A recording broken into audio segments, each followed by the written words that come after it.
Dans votre dos, il y a la rue du Château. Face à vous, sur la place Yolande de Goulaine, s'étend un programme immobilier récent.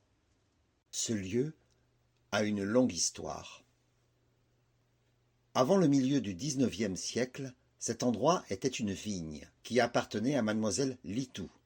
En 1848, le conseil municipal de Haute-Goulaine achète à mademoiselle Litou cette vigne pour en faire le nouveau champ de foire, pour remplacer celui de la chapelle Saint-Martin qui ne convenait plus.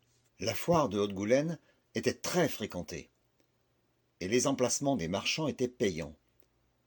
Il y avait des marchands de filasse, des marchands de plumes, de draps, de mouchoirs, des quincailliers, des ferblantiers, chaudronniers, taillandiers, des chapeliers, merciers, couteliers, des vendeurs de fouasses, de châtaignes, et même des marchands de jouets.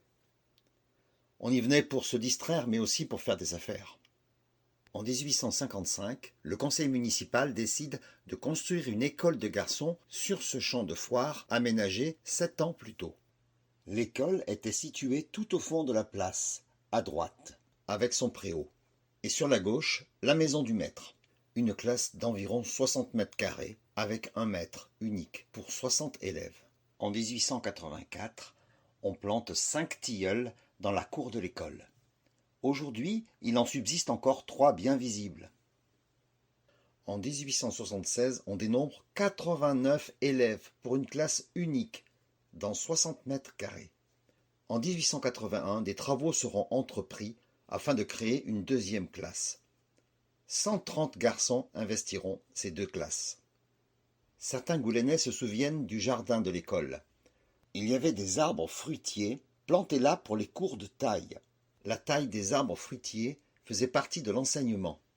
Depuis la construction de la toute première salle de classe en 1855 sur ce champ de foire, 5 autres classes, dont certaines en préfabriqué, seront installées sur cette place. Mais il ne faut pas oublier le comité des fêtes, le garage du corbillard municipal ou le foyer de l'amicale laïque, inauguré en 1969, qui permit de nombreuses activités associatives. Et bien de toutes ces constructions, ne subsiste que l'école publique de filles construite en 1912. De la rue du Château, on peut encore lire sur la façade de ce bâtiment récemment rénové « École communale ».